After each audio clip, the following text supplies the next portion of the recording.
Hi, everyone. Welcome to Metaphysical.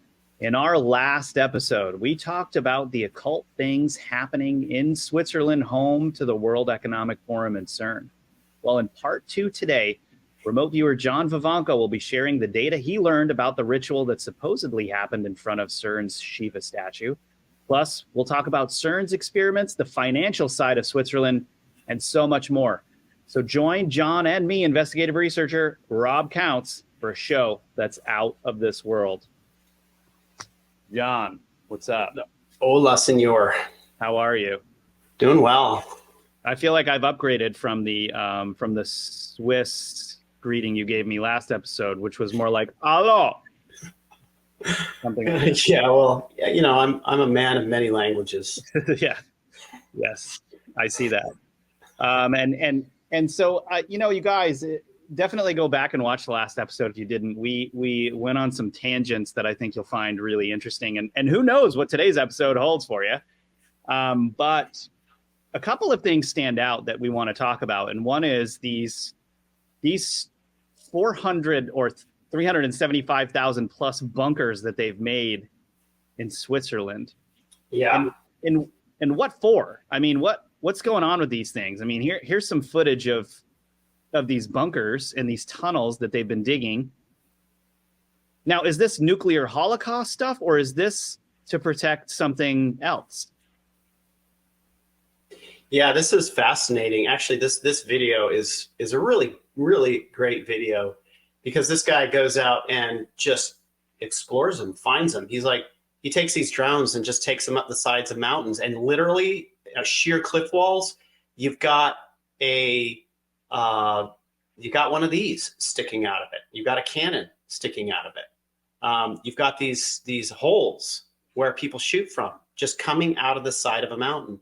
And so they built these bunkers everywhere, full, huge facilities in the Alps, in the mountains, to protect the valleys down below, because the valleys, they assumed, would be where, you know, at least on the public level, would be where the militaries from other countries would pass. See, look, this is sticking out of a cliff there. Wow. And it's just absolutely incredible, the engineering that's gone in. Think about the Swiss watch it engineering, but turned into tunneling through all their mountains. I mean, incredible. But that's an incredible amount of money to do all of that. So right. How much? I mean, I don't even know how much that would have been, like billions, trillions. Well, I mean, and then on top of it, after World War II and the Cold War started, the Swiss government started to subsidize people to build bunkers in their homes. So now nearly everybody in Switzerland has got a bunker. But why? Like, we don't have bunkers over here. Why do they have bunkers in Switzerland? It's weird. Yeah, why? Why? Personal bunkers. Literally, everybody's got a personal bunker under their home. It's strange, right? I mean, this is... Well, it doesn't necessarily help them avoid more conspiracy theorists coming after them. It doesn't. Because it really doesn't. You're like waving a red flag for conspiracy. It's like the whole thing is like, so okay, that's the eugenic Holocaust that everybody's talking about, and at least everyone in Switzerland and all the world leaders in Switzerland are going to be protected, or will go there for that. Like, what? I don't understand. You know? Yeah, I mean, well, think about it. Okay, so you've got the topical level of why we built the bunkers, right? The topical level of all the bunkers, over 370,000 bunkers throughout Switzerland. And the topical level is that we wanted to protect Switzerland so we could remain neutral and scare anybody away from, you know, coming into our country. And that's an interesting idea, concept, but that's just the public side. Well, and it's never happened. No one's ever entered Switzerland. And they never would have anyway, is my guess. So why do this? You know, that's a good question. I mean, think about what's going on today with the World Economic Forum. Think about the UN being there. Think about CERN being there. It's if you think of Switzerland, you kind of can think about it as the capital of the New World Order. You know, Thank you for going there. Because it really, again, it's like, if you want to avoid people making conspiracy theories about you, don't do things that propagate it. Right. It's bizarre, right? Like, we've got Geneva, Switzerland, the UN, this 2030 agenda they have to change the world. The World Economic Forum, by large, pushing this agenda and forcing that upon corporations. And then you've got, you know, the finance, the sheer finance in Switzerland, and the fact that they've managed to stay neutral. Some strange, like, neutrality that they have, where they've never gotten involved in anything and yet have huge amount of troops to protect Switzerland. Right. And every military age male has a gun in their home, because which the Israelis get criticized for, and yet everyone there doesn't, but it's the same. Right. They have more guns than almost anywhere else, percentage wise, and it also does have a low crime rate there. That is true. Right. Well, so what's going on at the World Economic Forum? Any happy news? No. Switzerland really is the center, what seems like, the center for forward political progressive thinking.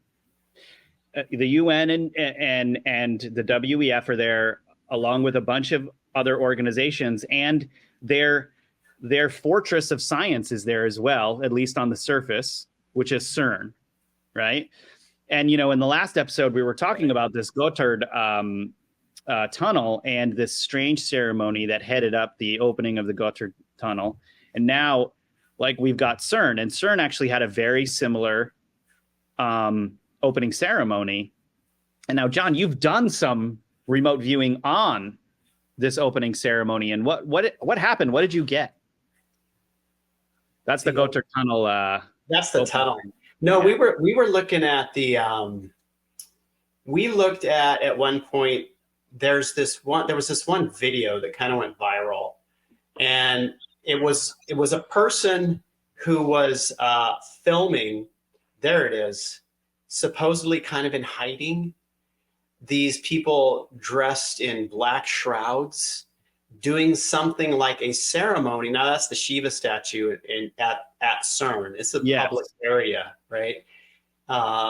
And so the person is filming them, and it looks like almost like there's going to be a sacrifice going on. You can see a woman there in a white shirt next to one of the black hooded figures.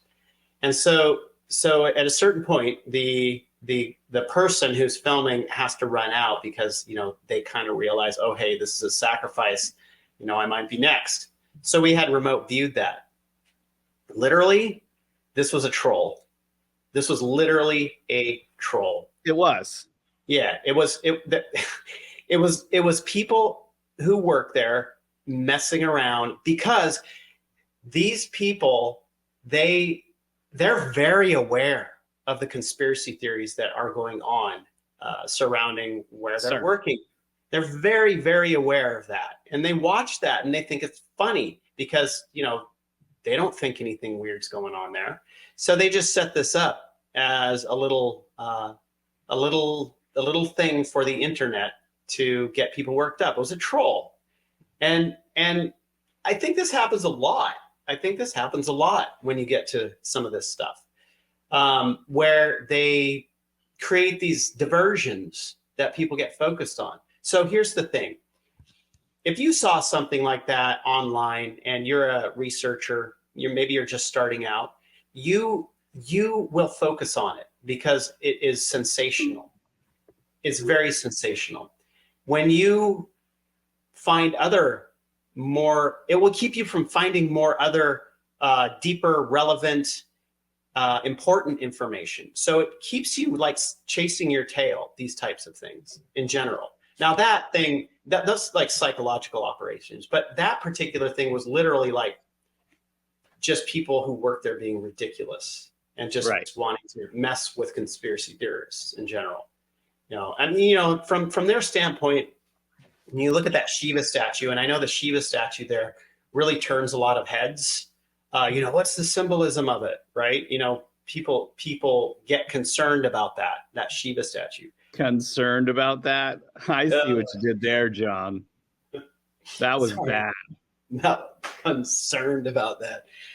Yeah, no, That's awful. That Shiva statue was actually that's been part of physics for a while. The idea of the dance of the universe is like Shiva dancing. And that came out of the book, The Tao of Physics in 1973. So physicists like that metaphor for their work, their study. So that's why they have the Shiva statue there.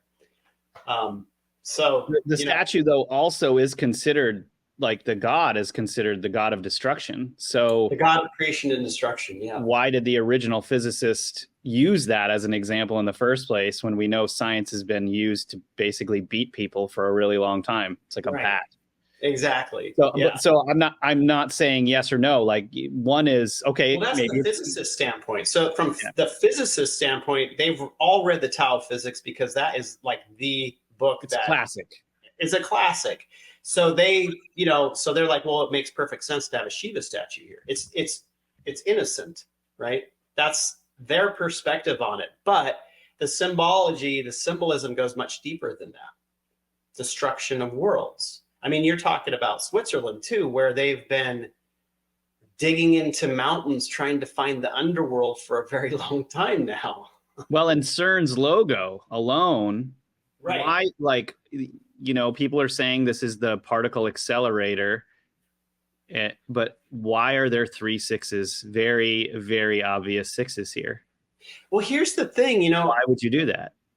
That for it's so weird. They put these things in plain sight, and then when we are accused of reading too much into things, I mean, they've got an out, and they always have an out, but it's still following that idea that you've got to tell people what you're doing before you do it, And if anybody points it out, they say, "What is wrong with you? That's just the way the particles move in the super collider."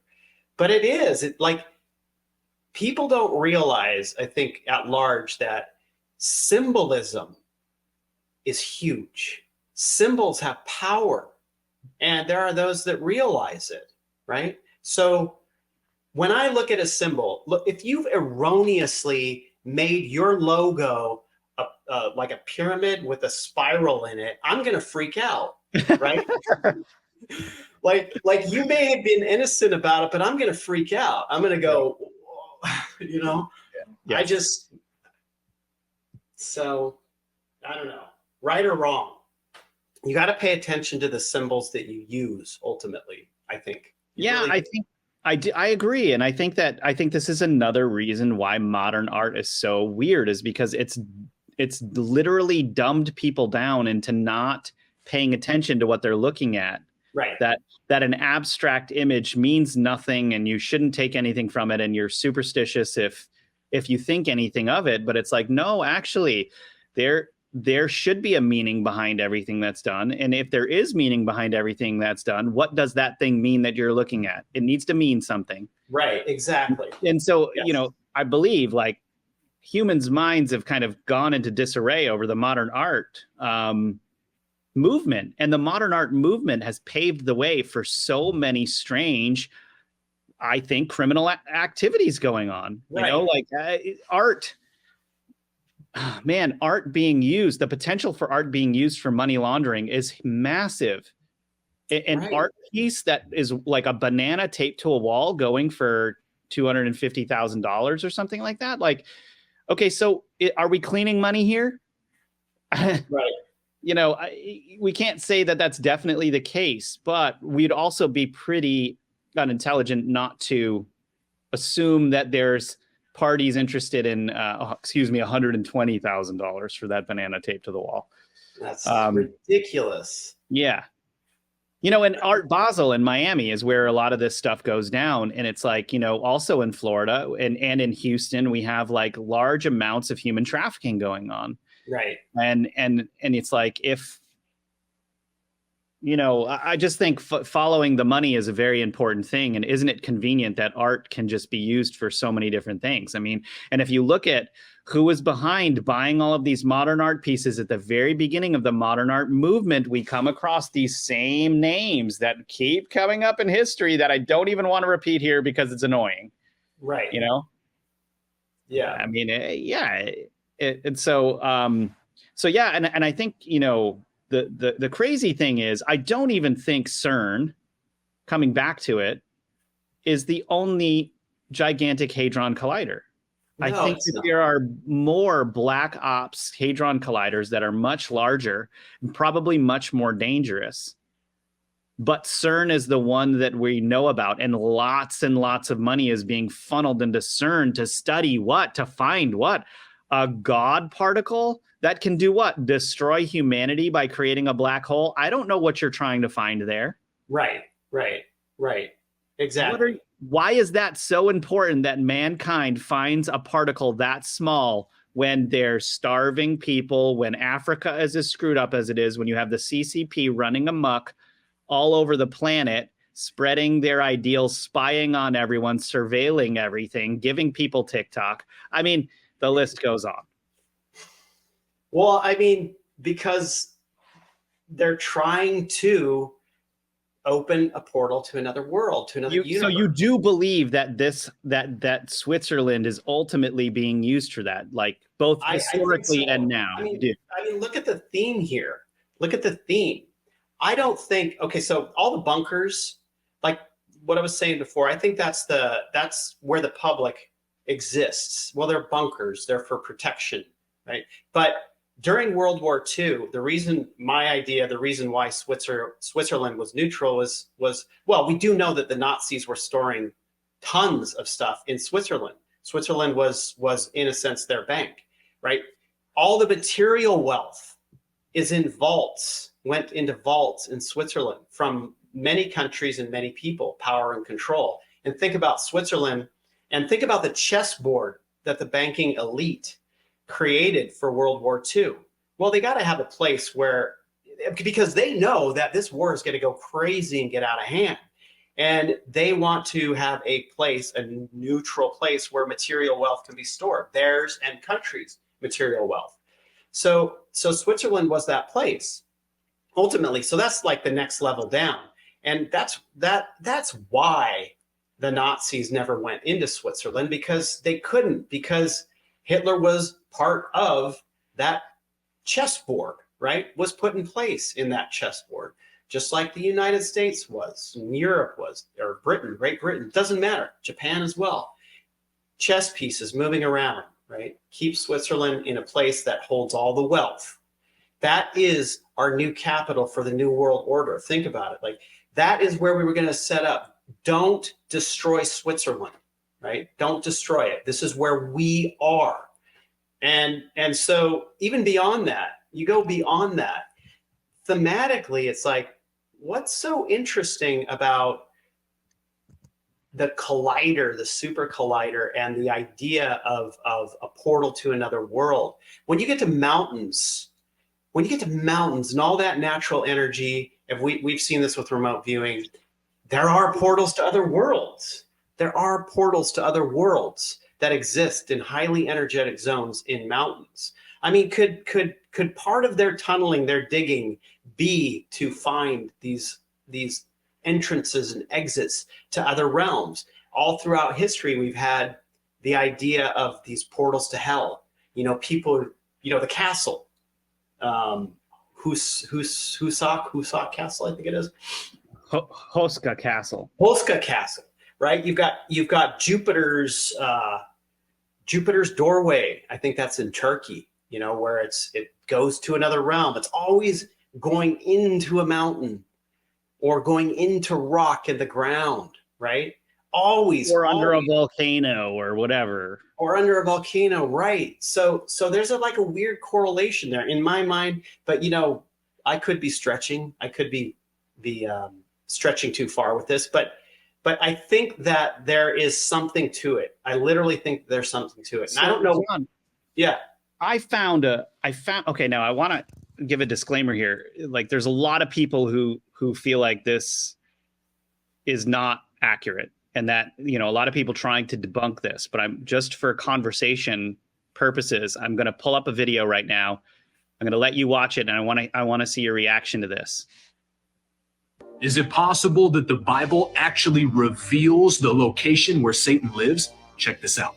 In Revelation chapter 2, verse 13, Jesus said, I know where you dwell. It's where Satan's throne is.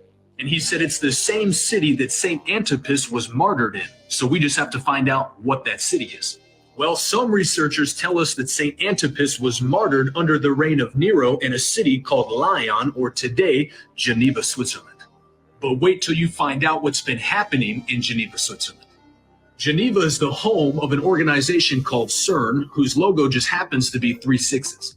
CERN actually has a device that shoots particles at each other, attempting to split between the natural and the supernatural realm. Geneva is also the home to some primary bases for the World Economic Forum and the World Health Organization. And they also have this big, ugly statue of the god Shiva, who's known as the Destroyer. Click the link in my comments for the full story. So again, like, there's a lot of different people who study the Bible who, you know, they differ in opinion. Some people actually think that this throne could be in Turkey or whatever. But I still think it's an interesting theory, and I kind of want to hear your reaction to that. That was crazy. That was really interesting. So basically, that's really what it says in the Bible. That's for real. I mean, I have not checked that. Well, we would have to do some corroborate, like, of some of these facts, like where the saint was actually killed, and you know, some of these things. I think those are important ways of tracking. I see some remote viewing taskings around that specifically. That's what I'm glad I've inspired that out of you, John. Yeah, let's find the portal to hell. Where's Satan's throne, John? I think we need to task that. By the way, why don't you tell everyone at home what remote viewing is, in case they don't know? Well, remote viewing is about finding Satan's throne, guys. It's about that. The only reason it was created is so that we could find out weird things that you cannot see with your human eyes or hear with your human ears. Exactly. Gathering what's called non-local information, right? Yeah, that's what it is. It is non-local information. In other words, things that aren't in front of you. And we use a team of remote viewers to look at this and then compare data between their questions. And they don't ever know what they're looking at. You know, they're blind to what they're looking at. They just go through a methodology that they're trained in. Yeah. They're blind. You give them a number, and then they come back and say, why did you make me remote view Satan's throne? Exactly. Now I am possessed. Sorry about that, remote viewer. Well, now, and to be fair, you know, I personally believe that a lot of the stuff that's in Revelations in the Bible, some of these things may be more metaphorical. And by metaphorical, I don't mean that they don't exist. I just mean that potentially it happens in another dimension, in an adjacent dimension, and they're translating potentially visions that have been had. And to us, that sounds like something random or vague, but it may be very specific. And it's also possible that humans aren't allowed to know very directly these things, that we are supposed to figure them out. And I mean, there's all kinds of answers to that, but you know, we're just hypothesizing here. Right. Exactly. But back to that video. Okay. So Geneva, Switzerland is supposed to be, according to what this guy said, is supposed to be the throne of Satan, right? That is wild. Okay, so I've got to look this up. I've got to find out more about it and do some research on it to see what can be done with remote viewing around that in general. Yeah, and like you said, there are other claims where there are thrones of Satan. But you know, if you think about it being, here's the weird part too. Like in another episode, we went into this where you have a gate to hell, you have a doorway to hell, and it appeared from the stories like people are just standing around this hole going, oh gosh, look at that. Look at St. Patrick's purgatory you're talking about, probably. Right, yeah. Exactly. You know, and they're like pointing at it. But to me, these things seem like they're in another world, in another dimension. So I don't quite understand that part, but the super collider makes more sense to me, right? So here's the thing. Maybe like in the digging the tunnels in the Alps in Switzerland, they're looking for that portal to hell, right? So they can like make a little hole and look down in it. Then they realize, wait, no, this is dimensional. We need to build the super collider here because that's going to open us up a doorway, not these tunnels we're digging. And then you look at that one ceremony that they did for the darn tunnel going through the Alps, and it was literally all like Baphomet, right? I mean, it was like literally a satanic ritual. It's like, it's so weird, man. And what's super weird is like, yeah, okay, maybe you're trolling everyone, but then you've still got like the Denver airport creating that new gargoyle that tells everyone it's the base of the Illuminati. Okay, now what's strange is like, I get it. Like you gotta explain that. Like, wait, at the Denver airport, they're telling you that this is the base of the Illuminati? Yes, because of the crazy... Do they have a plaque that says Illuminati headquarters or something? Yes, Denver airport's talking gargoyle spooks travelers. Now, if you look down, and I kind of quote here, he says, welcome to the Illuminati base or something. No way. Yeah, look, welcome to that Illuminati headquarters. I mean Denver International Airport. Now, if you actually do a little bit of research and look into the Denver International Airport, you find a lot of really strange things. First is the paintings that are on the walls, which seem to tell of some strange future dystopian situation that comes up. You know, you've got like guys that look like they're Nazi military dudes with gas masks on. I mean, who knows? Like lines of people lining up for something just bizarre. Well, that's for what do you call it? The VAX. Here, like this. Look at this. Like he's stabbing the dove. Stuff. Yeah, this is like bio warfare. And you know, everybody, this is what's strange is you do a lot of research and you find out that originally the rainbow was the sign for Lucifer, right? Lucifer, right. Yeah. So now you've got like, I mean, that's strange enough. So these are painted at the Denver International Airport. And if you look into the Denver International Airport, the amount of money it took to build the Denver International Airport, how deep they dug, and what is going, like no one knows what's happening underneath that airport. There is massive amounts of digging that were done above that airport. No one knows what's happening below it, but there is massive amounts of space below that airport for something. Right. And I think these strange paintings, you've got that, and then you've got like, so if it is doing something bizarre, may not be the Illuminati headquarters, but if they're doing something bizarre, you know, you're playing into this like conspiracy theory trap here where it's like everyone will make fun of you almost because they're playing with the idea a little, but then we don't actually know what's happening there. We don't. Right. It's like expecting there to be that many missing children at Disney World. Right. Like there's so many missing children. So many children go missing at Disney World, and you know it's Disney World. Like your children are supposed to go there. Yeah. Pretty messed up. Pretty scary. But here's the thing too. It's like they make these murals, all this symbology, and people fall down that rabbit hole with it. They shouldn't be making these murals with all that symbology. Then they just shouldn't. Yeah. I mean, come on. If you don't want us to talk about the conspiracy theories, don't propagate it with the murals. And then, so how is that whole mural complex, because there's a lot of them, explained? Oh, no, we didn't mean that. We didn't mean that. I don't like, they have a why really... is it there? I mean, why not paint like beautiful flowered fields? Not just that, but in the middle of, you'll be walking through the Denver International Airport. I know because I've been there a few times. I've like had to catch a connecting flight. You're walking through and there will be the strangest, I don't know what to call it, Assyrian/Mesopotamian sacrificial, I don't know what to call it, like architecture all of a sudden in the middle with an altar and stuff.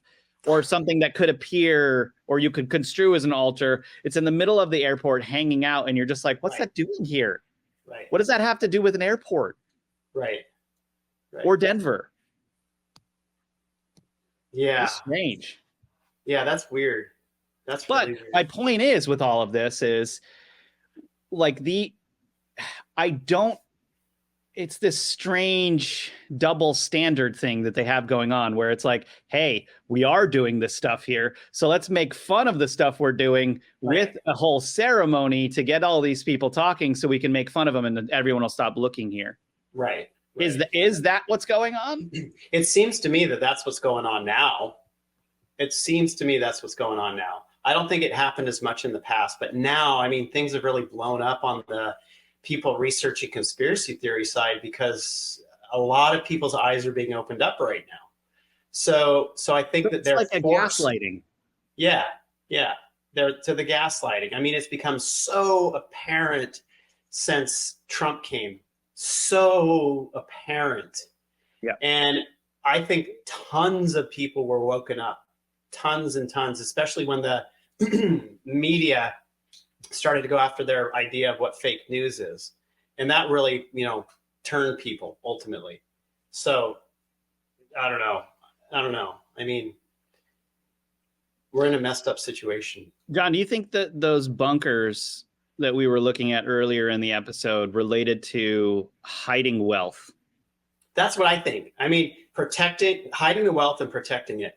That's what I think. Putting all those guns everywhere. If you look at some of these valleys where it's just mountain-lined valleys, there's like gun turrets everywhere, like that you can only access through all this tunnel system in the mountains. And they just stick out of the side of a sheer cliff wall. And then in the little farmhouses around the mountains in the valleys are fake farmhouses with doors that open up and big guns come out of them. What?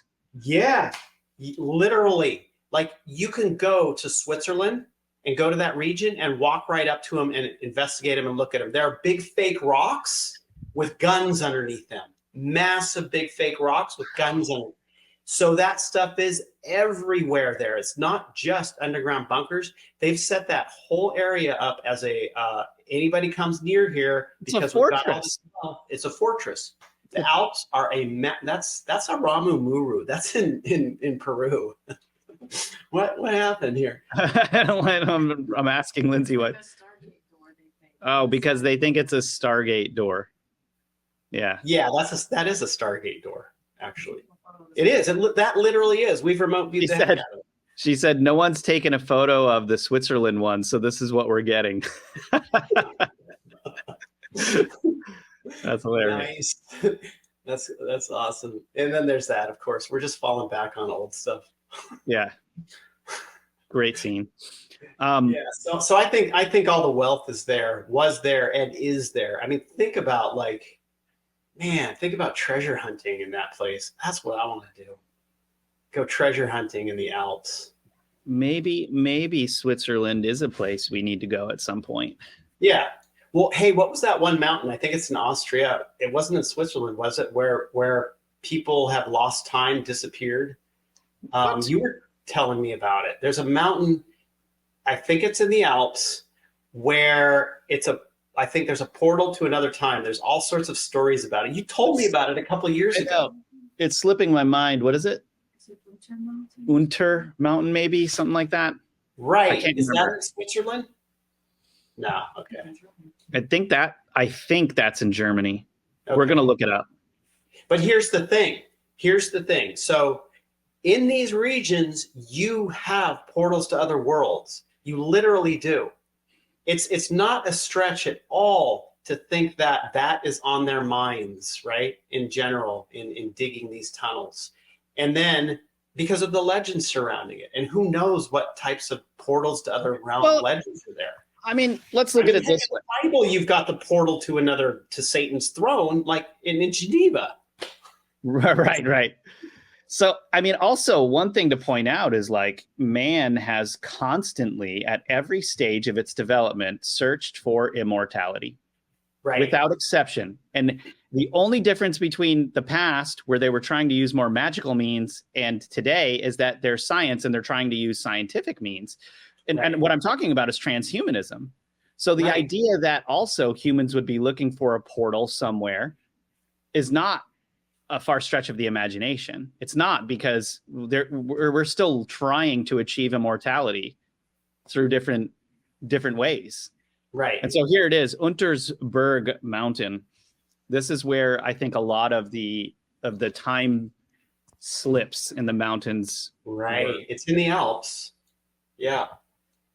And that's the Alps, and it's not just the Alps that have strange things around the mountains. Every range of mountains has strange stories revolved around them, whether it be haunting, some strange protections, portals.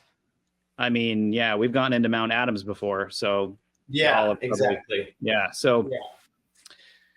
Well, that's very interesting. I think it's probably time to start wrapping up this show. Now, if you all are watching, the only real place you're going to be able to watch the entire episode is rise.tv, because we got into some crazy stuff a little bit earlier that's going to have to be edited out for some of these platforms. We'll just get censored if we try to put it up there. So if you are listening on another platform, head over to Rise. Head over to rise.tv. You can support our work over there. It's $9.99 a month, and you'll be able to watch the whole episode. There's a lot of 500 videos on all kinds of awesome stuff, Edge of Wonder, the whole thing.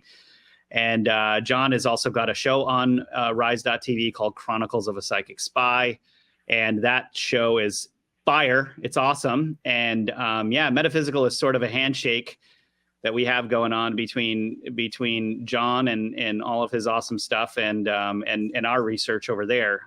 So definitely check us out. And awesome episodes. The first episode went into so many fun tangents. I love this show. It's so fun to just sit back and talk about this stuff. And I hope you all at home enjoyed this as much as we did. And John, did you have anything to add before we sign off here? No, I don't even remember our outro phrase. So it's be vigilant, stay curious. And I think we're going to have to change that sometime, because I feel like I ate a lot of soy after I read that. All right, you guys. John, I love you, man. Have a good one. And see you guys soon for the next episode. We never know what we're going to cover next week, but we do a lot of talking during the week to figure that out. So stay tuned.